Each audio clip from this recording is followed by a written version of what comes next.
बागेश्वर गढ़ के हनुमान।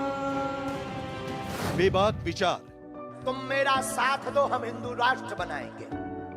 हिंदुत्व के समर्थक, सिद्धि प्राप्त बाबा बागेश्वर धाम सरकार के नाम से जाने जाने वाले धीरेन्द्र शास्त्री ने बहुत कम समय में बड़ी प्रसिद्धि हासिल की है। 9 वर्ष की उम्र से वो हनुमान जी बालाजी सरकार की भक्ति, सेवा और साधना में जुट गए थे। इन्हें ऐसी सिद्धि मिली जिससे वो दुनिया भर के लोगों के दुखों का समाधान कर रहे हैं। इनकी लोकप्रियता का अंदाजा इसी से लगाया जा सकता है कि 2022 में इन्हें लंदन की संसद में सम्मानित किया गया। धीरेन्द्र शास्त्री बने बागेश्वर बाबा। ऊंची है महिमा, ऊंची है आभा, ऊंची है महिमा, ऊंची है आभा। संगे बेराजे सन्यासी बाबा, संगे बेराजे सन्यासी बाबा। हमें दे दो दया को दान, बागेश्वर गढ़ के हनुमान। मध्य प्रदेश के छतरपुर जिले के गड़ा गांव में धीरेन्द्र शास्त्री का जन्म हुआ था। मैं अपनी आप बीती बताता हूँ, 4-4, 5-5 दिन तक पार्ले जी, उस जमाने में 1 रुपए का आता था, छोटा पैकेट पार्ले जी, 1-1 रुपए का पार्ले जी खा खा करके पेट भरा हमने। गरीबी में पले बढ़े धीरेन्द्र शास्त्री के दादा भगवान दास गर्ग सिद्ध संत थे। जब उस वक्त हमारा जीवन क्लेशमय, अति से ज़्यादा गंभीरमय, अति से ज़्यादा कठिनाइयों में घिरा रहता था, तो दक्षिणा की खोज में, पैसों की चाह में कि हम भी अच्छा भोजन पावें, अच्छे वस्त्र पहने और भगवत कृपा को प्राप्त करें, तो दादा गुरु ने हमें सहारा दिया और कहा, इस संसार में शिवा परमात्मा के तुम्हें कोई आगे नहीं ले जा सकता। और उनके साथ रहकर ही इन्होंने रामायण, महाभारत और भगवत गीता जैसे ग्रंथों का अध्ययन किया। धीरेन्द्र शास्त्री अपने दादाजी को अपना आध्यात्मिक गुरु मानते हैं।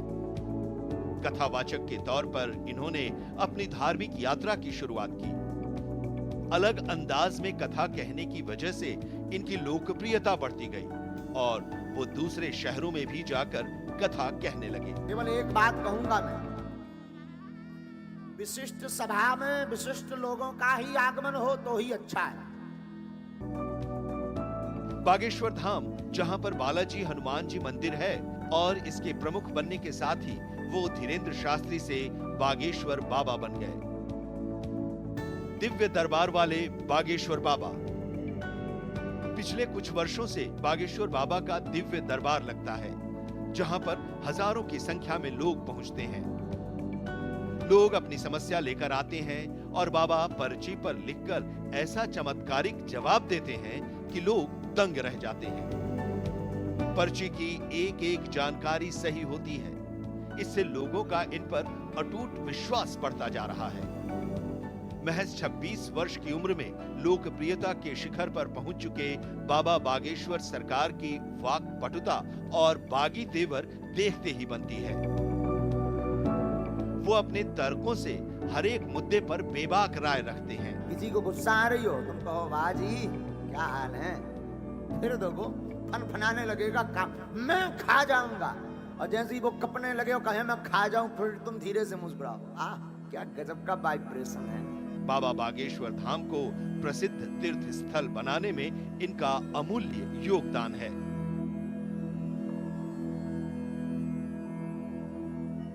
नमस्कार, मैं हूं सुदेश तिवारी। आप देख रहे हैं Bharat express news channel. Bharat express news channel अगर बात की जाए तो सत्य, साहस और समर्पण के साथ देश में पत्रकारिता के नए आयाम तय करने के लिए आया है।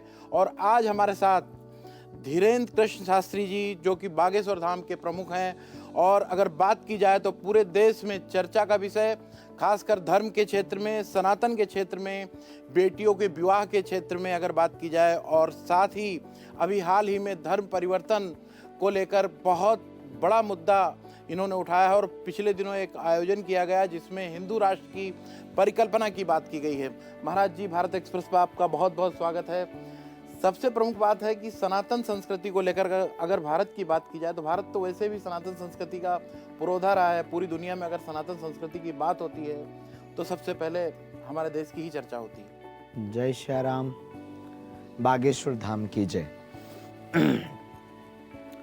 भारत आदिकाल से ही सनातन धर्म का एक प्रमुख स्थान है। समूचे विश्व में रहने वाले प्रत्येक मानवों को रहन सहन की पद्धति भारत की संस्कृति से ही प्राप्त हुई है।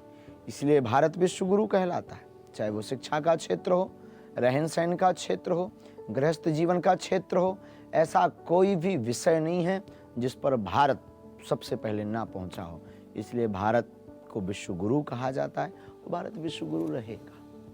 मैंने देखा कि पिछले दिनों आपकी राम कथा सुन रहा था मैं, एक अलग तरीके की राम कथा।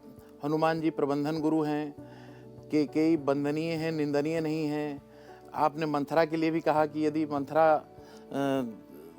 आपका रोल नहीं होता तो शायद राम वनवास न जाते, इस तरह की स्थिति नहीं होती। तो प्रबंधन वर्तमान का जो दौर है और रामचरितमानस को कहाँ आप देखते हैं? देखो, जो भी पद्धति वर्तमान में जो प्रबंधन है, हमारे भारत की हो या किसी विदेश की नीति की हो, हर जगह का प्रबंधन हमारे शास्त्रों से ही है और इन्होंने शास्त्रों से ही चुराया है। शास्त्रों का ही अनुकरण किया, चुराया नहीं कह सकते, अनुकरण किया हुआ है। देखिए, जिस प्रकार के अनेक डिपार्टमेंट होते हैं, वैसे हमारे ईश्वर के पास भी अनेक डिपार्टमेंट हैं। हमारे परमात्मा के दरबार में भी वरुण देव हैं जो पानी का डिपार्टमेंट है, कुबेर हैं जिनके पास कोषाध्यक्ष हैं जो धन के मालिक हैं, लक्ष्मी जी हैं हमारे यहाँ पर, और मेघ हैं जो बारिश करते हैं जिनके पास सामर्थ्यता है। देवताओं के ऊपर भी एक सुपरवाइजर होता है, वो इंद्र हैं। तो सब एक डिपार्टमेंट, ये हमारे शास्त्रों का बहुत प्राचीन पद्धति का डिपार्टमेंट है। उसका अनुकरण पहले भारत ने किया, पूरा देश कर रहा है। तो हमारे शास्त्र ज्ञान विज्ञान का भंडार है। हमारे शास्त्र से ही विज्ञान उद्भव हुआ। अगर कोई ये कहता है कि विज्ञान अलग है और ज्ञान अलग है, तो यूँ कहा जाए कि ये तो वो सूर्य से सूर्य की रोशनी को अलग करने की बात कर रहा है। यूँ कहा जाए कि बाप से बेटे का डीएनए अलग करने की बात की जा रही है। हमारी दृष्टि ये कहती है कि विज्ञान और ज्ञान दोनों एक ही हैं, और एक होता भौतिक विज्ञान, एक होता आध्यात्मिक विज्ञान, और आध्यात्मिक विज्ञान से ही भौतिक विज्ञान प्रकट हुआ। बागेश्वर धाम की बात करें, पिछले लगभग 3 सालों में हम देखते हैं वहाँ पे लाखों की संख्या में श्रद्धालु आते हैं, लोगों की मनोकामनाएं पूर्ण होती हैं। कोई गंभीर बीमारी से पीड़ित आता है, तरह तरह की बीमारियों से लोग आते हैं और कहीं न कहीं लोगों की एक आस्था का केंद्र है। इसको लेकर हम देख रहे हैं कि एक अलग अलग तरीके के लोग इस पर कई तरह की बातें करते हैं, और यहाँ पर किस तरह से लोगों को लाभ होता है? बागेश्वर धाम एक ऐसा प्राचीन तीर्थ है जो ऋषियों मुनियों की तपस्या की केंद्र स्थली। बागेश्वर धाम में अमलात्मा विमलात्मा महात्मा पूज्य श्री सन्यासी बाबा दादा गुरु जी ने तपस्या की, और इस पूरी दुनिया में positive energy and negative energy, negativity energy, positivity energy जो है, इसकी लड़ाई है। सकारात्मक सोच और नकारात्मक सोच, सकारात्मक विचार, सकारात्मक तरंगे और नकारात्मक तरंगे। जब जीवन में नकारात्मक तरंगों का बहुत ज्यादा आगमन हो जाता है तो व्यक्ति की वस्तु स्थिति, व्यक्ति की बुद्धि स्थिति विचलित हो जाती है।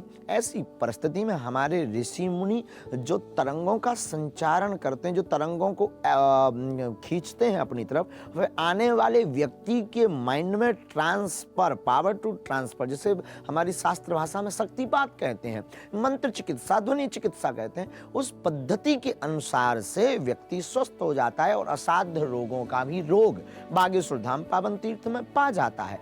ऐसे ही बागेश्वर धाम पर श्री सन्यासी बाबा दादा गुरु जी ने साधना की, मेडिटेशन किया, तपस्या की, जिससे सकारात्मक ऊर्जा निहित हुई, विराजमान हुई, उपस्थित हुई, और फिर बागेश्वर बालाजी की कृपा मंत्र चिकित्सा के बल से आने वाले पीड़ित व्यक्ति को लाभ मिलने लगा।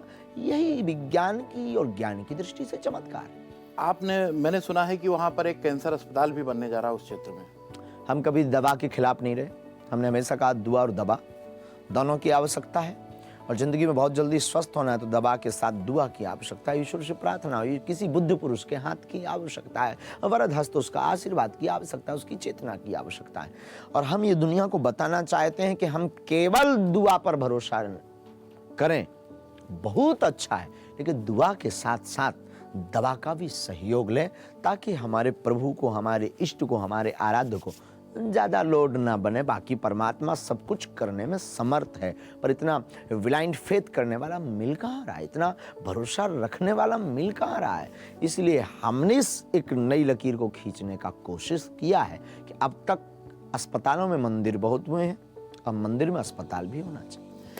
सामाजिक समरसता की बात की जाए तो रामचरितमानस में अरण्य कांड में मैं एक दिन पढ़ रहा था, सबरी माता को लेकर भगवान राम ने कहा है, रघुपति सुने भामिन बाता, राखऊं एक भगत कर नाता। तो सामाजिक समरसता का सबसे बड़ा प्रतीक राम जी रहे हैं। लेकिन कहीं ना कहीं जो आप बातें करते हैं, इसको लेकर लोग सवाल खड़ा करते हैं, और जातिगत जो बात की जाती है, इसको लेकर आप किस तरह से देखते हैं सामाजिक समरसता और राम राज्य को? रामो विग्रहवान धर्म, भगवान राम धर्म के साक्षात रूप हैं, और इन्होंने समूचे विश्व के लोगों को धर्म का एक नया पाठ पढ़ाया है। भगवान राम हम सबको यही शिक्षा देना चाहते हैं। माँ सबरी, निषाद राज, कोलभील, इनके पास जाकर इनके साथ रहकर के सिर्फ यही कहना चाहते हैं कि इस पूरे संसार में जो भी है सब उन्हीं के ही रूप हैं, सिया राममय ही सब स्वरूप हैं। और वर्तमान समय में ये जो जुमलेबाजी, ये जो सामाजिक समरसता को, सौहार्दता को बिगाड़ने का तरह तरह का उपाय, ये जो राजनीतिक रोटियां सेकने के लिए जातिवाद का कार्ड खेला जा रहा, ये तो इसका दुर्भाग्य है। और शायद हमारा भारत इसलिए यूरोपीय देशों से आगे नहीं बढ़ पा रहा है, इसलिए उनके सामने खड़ा तो हो रहा है, पर उनके जैसी समृद्धता, साधन की समृद्धता लाने में अभी बहुत समय लग रहा है। और हमें लगता है जिस दिन इस देश की जातिवाद मिटेगी, सामाजिक समरसता होगी, हमें लगता है पूरा भारत एक होकर के बहुत तेज अग्रसर होगा, और हम यही कोई 24-25 साल में विश्व गुरु बन जाएंगे। लोगों की एक जिज्ञासा है कि आचार्य धीरेन्द्र शास्त्री जी बागेश्वर महाराज जी के जो संत हैं, आपके प्रति लोगों का एक झुकाव है। खुद के लिए क्या करते हैं? क्योंकि आपकी जो अभी उम्र है 26 साल जैसी कि हमको जानकारी है, ऐसे में इतना बड़ा जनसमुदाय और आपको एक जिम्मेदारी, क्योंकि जिम्मेदारी तब बढ़ जाती है जब आप पर लोग भरोसा करते हैं। लाखों की संख्या में, करोड़ों की संख्या में लोग आप पर भरोसा करते हैं, और ऐसे में अपने लिए आप कितना समय निकाल पाते हैं? ये कोई 4-5 घंटा कम से कम। कोशिश ये रहती है कि कोई अगर आया है तो वो निराश ना जाए। 2 मिनट मिल करके अगर उसको संतुष्टि हो जाती है तो क्या बिगड़ेगा, हम तो बाद में भी सो लेंगे। तो भगवान की ऐसी लीला है, जब तक शारीरिक सामर्थ्यता है तब तक हमारा प्रयत्न और प्रयास है कि हम सबको प्रसन्न रखें और सबको मिलें। और रही बात कि हम क्या करते हैं, हम अपने 5-6 घंटे में यही कोई चर्चा, कभी संगीत में भजन सुनना, और बस मनमौजी है ही है। तो वैसे भी हम थकते इसलिए नहीं हैं क्योंकि हमने अपने कार्य को ही आनंद बना लिया है, बागेश्वर बालाजी की सेवा को ही आनंद बना लिया है, दरबार को ही हमने महोत्सव बना लिया है, और महोत्सव में व्यक्ति थकता नहीं है। आपने एक और बीड़ा उठाया है, कन्यादान, बेटियों का विवाह, एक बहुत बड़ी जिम्मेदारी है। क्योंकि मैंने देखा कि उसमें जब आप बेटियों का विवाह कर रहे थे तो कुछ ऐसे परिवार थे जिनकी आर्थिक तौर से या उनके पारिवारिक तौर की इस तरह की स्थिति नहीं थी कि वो लोग इतना अच्छा विवाह कर सकें। ऐसा विचार कैसा है आपको? ये हमारी निजी जीवन की घटना से संबंधित है। हमारी बहन के विवाह में बहुत सी विपरीत परिस्थितियों का हमें सामना करना पड़ा, विचित्र स्थितियाँ। जो एक भाई का दुख होता है वो हमने बहुत गहरे से, बहुत डीपली समझा है। फिर उसी दिन जिस दिन हमारी बहन का विवाह हुआ था, तब हमने संकल्प लिया था कि अगर कभी ईश्वर ने हम पर कृपा की, हम किसी लायक बने, कोई समृद्धता हमारे जीवन में उन्नति आई, तो जिस प्रकार हमने एक बहन के विवाह में जितनी मशक्कत की, अब किसी भाई को नहीं होने देंगे। जितनी फिर हमारी सामर्थ्यता ईश्वर हमको देंगे, उतना तो हम नहीं होने देंगे, बाकी प्रभु की कृपा। भारत देश अगर बात की जाए, सनातन संस्कृति की बात करें तो वसुधैव कुटुंबकम की भावना भारत रखता है। ऐसे में आपने हिंदू राष्ट्र की परिकल्पना की बात कही है।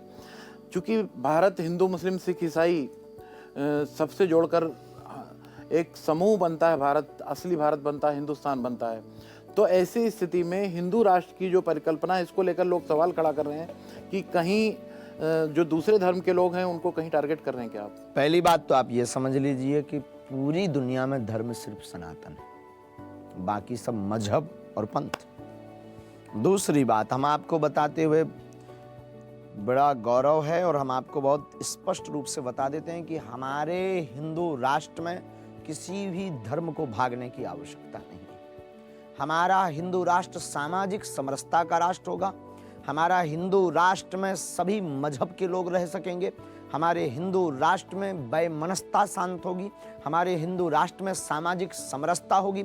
हमारे हिंदू राष्ट्र में ये जो बार बार धर्म के नाम पर लड़ाइयाँ और कुरीतियाँ होती हैं, हमारे हिंदू राष्ट्र के बनने के बाद में ये शून्यता आएगी। हाँ, इसके बाद अगर किसी को जलन है तो उसको जाना भी चाहिए, इसमें भी कोई दिक्कत नहीं। अगर किसी को दिक्कत है हमारे हिंदू राष्ट्र से, सामाजिक समरसता से, किसी को एकता से दिक्कत है कि सब मिलकर ना रहें, किसी को कल्पवृक्ष से दिक्कत है, तो ऐसे व्यक्ति, देखो भाई, अगर किसी स्थान पर कैंसर हो गया है तो उस स्थान को काट देना चाहिए, ऑपरेशन करवा लेना चाहिए, वरना वो पूरे शरीर को डैमेज कर देगा। तो ऐसे व्यक्ति को हम प्रार्थना भी करेंगे, अगर किसी को दिक्कत लग रही है तो उसको पासपोर्ट तैयार रखना भी चाहिए, ये भी कोई बुराई नहीं।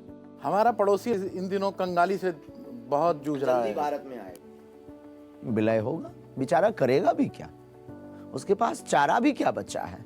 सनातनी बनेंगे। वो भी सनातनी है ही है। अब वो ना माने, वो उस बेटे की गलती है, बाप की बेचारी की क्या गलती है, लेकिन भूला है, आएगा। आखिर लौट करके तो लोग बाप के पास ही आते हैं। बेटा कितना भी बदल जाए, कितना भी बिगड़ जाए, जब स्थिति परिस्थिति डामाडोल होती है तब याद तो पिताजी ही आते हैं। और हमारे जीवन में तो कई बार ऐसी परिस्थिति डामाडोल हुई तो हमें तो अपने पिताजी याद आए, तो उसको भी आएगा याद, वो भी आएगा। राम का नाम है राम ही केवल, प्रेम पियारा जाने ले जो जान निहारा, और राम सकल नामन तेदिका होए नाथ खगनपति का। अगर इस तरह की बात कही जाती है तो जब आपके बागेश्वर धाम पर मैंने देखा कि लोगों को सिर्फ राम नाम कहने का ही बोलते हैं आप, तो लोग क्यों प्रश्न चिन्ह खड़ा करते हैं? लोगों को क्या तकलीफ होती है? ऐसे मानो जैसे शुगर वाले रोगी को रसगुल्ला से दिक्कत है, जिस प्रकार उल्लू को सूर्य से दिक्कत है, ऐसे इन लोगों को हमारे राम से दिक्कत है। अब इसमें हमारी कोई गलती नहीं है, इसमें गलती उनकी है, क्योंकि उनका जो आइस रिसीविंग है, जो उनकी आंखों का स्वीकार करना है, वो तो ठीक उल्टा है।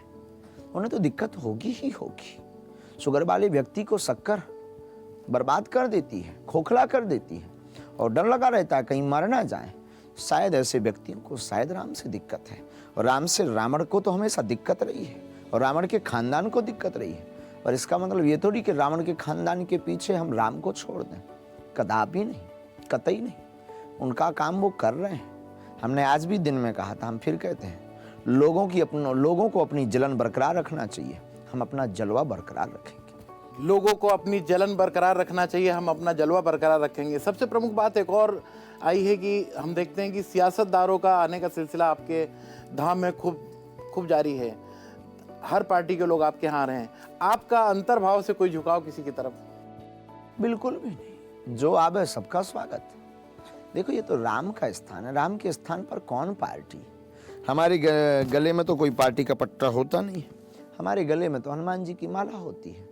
और हमें लगता है कि लोगों को लगता होगा, हम तो स्पष्ट कर भी चुके हैं, बहुत पहले बयान दे भी चुके हैं कि हमारे पास आप किसी सपोर्ट के भाव से आना भी मत। आपको लगे कि आपको आशीर्वाद या कोई सकारात्मक मार्ग पर चलने का कोई विचार प्राप्त हो सकता है, तो welcome to you Bageshwar Dham. हम किसी भी पार्टी के नहीं, हमारी खुद की चूंकि पार्टी है, और पहले से ही आदि अनादि काल से ही बागेश्वर बालाजी की पार्टी है खुद की, जिनका नाम हनुमान जी की पार्टी है, जिसका निशान भी मुगदर है, जिसका नारा भी है, जो राम का नहीं वो किसी काम का नहीं। तो अब किसी व्यक्ति कोई पार्टी का, पंथ का, मजहब का आता है तो उसकी निजी मान सकता है, और आना भी चाहिए। भला फिर कहाँ जाएगा वो? अगर उसे कुछ मिल रहा है, आशीर्वाद भी मिल रहा है, तो ये भी क्या कम बात है? उसकी जीवन में कुछ तरंग भी जागृत हो रही है, तो ये भी क्या कम बात है? आना भी चाहिए। हमारा किसी निज पार्टी से लेना देना नहीं। अयोध्या में रामलला का मंदिर बनकर तैयार है और उसका उद्घाटन होना है। देश में राम भक्तों के लिए क्या कहेंगे आप? सौभाग्य का क्षण है, जिस क्षण को देखने के लिए हमारी अनेक पीढ़ियां गुजर गईं, उस क्षण के दर्शक हम आप बनेंगे। निश्चित रूप से ये पूर्वजों की महती कृपा, भगवान की आपके और हमारे ऊपर बहुत कृपा है। जिन जिन को राम मंदिर देखने का, राम मंदिर में भगवान का पधारण देखने का सौभाग्य मिलेगा, निश्चित रूप से उनके ऊपर भगवान की बड़ी कृपा है। और जिन्हें देखने के बाद भी कोई दिक्कत होगी, उनकी आंखों में मोतियाबिंद हो सकता है। अंतिम सवाल, आप जब लोगों की पर्ची निकालते हैं, मैंने भी कई कार्यक्रम देखे और उसमें सटीक जानकारियां देते हैं। इसको लेकर लोग कुछ लोग विज्ञान से जोड़ते हैं, कुछ तरह तरह की लोग बातें करते हैं। कुछ लोग बोलते हैं कि कुछ लोग देश में कर्ण पिशाचनी जागृत रखते हैं। चूंकि आपने कहा कि सन्यासी बाबा की कृपा है, क्या है ऐसा जिससे कि लोगों को जानकारी लोगों की रहती है और लोगों का आप कहीं ना कहीं भला करते हैं उसमें? अधजल गगरी छलकत जाए। जिसे अधूरा ज्ञान होता है वो ऐसे ही कयास लगाता है, सिर्फ अनुभव करता है कि ऐसा हो सकता है, होता कुछ और है। देखो,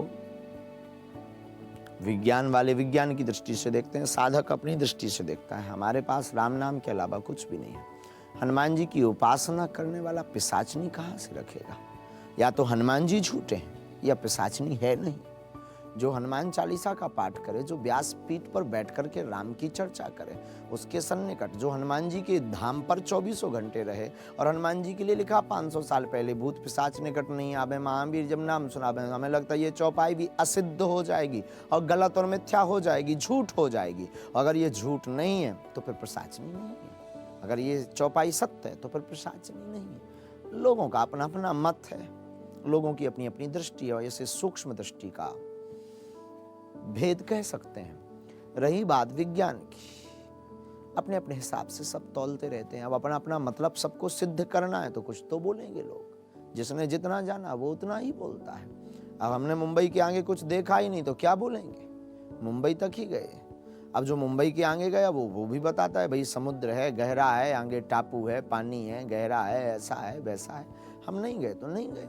अब जिसने जहां तक देखा वो उतना बोल रहा है। तो विज्ञान के लोग भी कोशिश हमेशा ये करते हैं कि वो शास्त्र ज्ञान से आगे निकल जाएं, पर वो भूल कर जाते हैं कि जिससे उत्पन्न हुए हो तुम उससे आगे कैसे निकल सकते हो, क्योंकि वो पहले ही टाइम स्पेंड है, वो पहले ही तुमसे टाइम में आगे चल रहा है और तुम कतई उसकी समानता नहीं कर सकते। अपना अपना मत है, सेम टू यू। धर्म परिवर्तन को लेकर अंतिम सवाल महाराज जी, धर्म परिवर्तन को लेकर आपने बीड़ा उठा रखा है। आपने जैसा कि इस तरह की समस्याएं क्रिश्चियन मिशनरीज को लेकर भी आपने बात कही थी, कई तरह की और भी बातें आई हैं। आखिर कहाँ विसंगति है कि धर्म परिवर्तन लोग करते हैं?